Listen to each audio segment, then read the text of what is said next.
Hello friends, ഇപ്പോൾ എവിടെ നോക്കിയാലും മാങ്ങയാണല്ലേ. ഇപ്പോൾ ഒരു മാങ്ങ സീസണാണ്. അപ്പം നമുക്ക് അടിപൊളിയായിട്ടുള്ള ഒരു മാങ്ങക്കറി ഉണ്ടാക്കിയാലോ. കറി വെക്കാൻ നല്ലത് ഈ നല്ല നാരുള്ള മാങ്ങയാണ് കേട്ടോ. ഈ ചെറിയ മാങ്ങ അങ്ങനെ കുറച്ച് ആ മാങ്ങ എടുത്ത് അതിൻ്റെ തൊലി കളഞ്ഞ് അതിലേക്ക് ഒരച്ച ശർക്കര ഇട്ടിട്ട് നമ്മൾ അതിനെ ഇങ്ങനെ മൂടി വെച്ച് തിളപ്പിക്കണം. തിളപ്പിക്കുന്നതിന് മുന്നേ കുറച്ച് ഉപ്പും മഞ്ഞൾപ്പൊടിയും കൂടി ഇട്ട് കൊടുക്കണം കേട്ടോ. തിളച്ച് വരുമ്പോൾ അതിലേക്ക് കുറച്ച് മുളക് പൊടിയും ഇട്ട് കൊടുക്കുക. എന്നിട്ട് കുറച്ച് തേങ്ങയും ജീരകവും കൂടി അരച്ചുള്ള അരപ്പ് അതിലേക്ക് ഇട്ട് കൊടുക്കണം. അതിനുശേഷം നല്ല തൈരാണ്. തൈര് ഇത്തിരി കട്ടയാണെങ്കിൽ ഒന്ന് ജസ്റ്റ് മിക്സിയിലിട്ട് അടിച്ച് കഴിഞ്ഞാൽ ഇത്തിരി വെള്ളം പോലെ കിട്ടും. എന്നിട്ട് തൈരും കൂടി ആഡ് ചെയ്ത് കൊടുത്തിട്ട് ഉപ്പൊക്കെ പാകത്തിനാണോ നോക്കുക. അപ്പം ഞാൻ ഉപ്പുണ്ടോ നോക്കിയപ്പോൾ ഇതിൽ കുറച്ച് ഉപ്പ് കമ്മിയായിരുന്നു. അപ്പോൾ നമ്മൾ കുറച്ചുകൂടി ഉപ്പിട്ട് കൊടുത്തിട്ടുണ്ട്.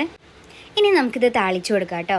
അതിനായി ഒരു ചീനച്ചട്ടി വെച്ചിട്ട് കുറച്ച് വെളിച്ചെണ്ണയും കടുകും വറ്റൽമുളകും ഇട്ടിട്ട് ഒന്ന് ഇളക്കി കൊടുത്ത് മൂത്ത് വരുമ്പോൾ നമുക്ക് അതിലേക്ക് കുറച്ച് കറിവേപ്പിലയും കൂടി ഇട്ട് കൊടുക്കാം.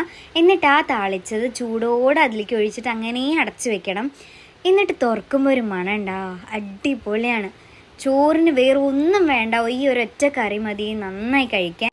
അപ്പോൾ എല്ലാവരും ഒന്ന് ട്രൈ ചെയ്ത് നോക്കണേ. ബൈ.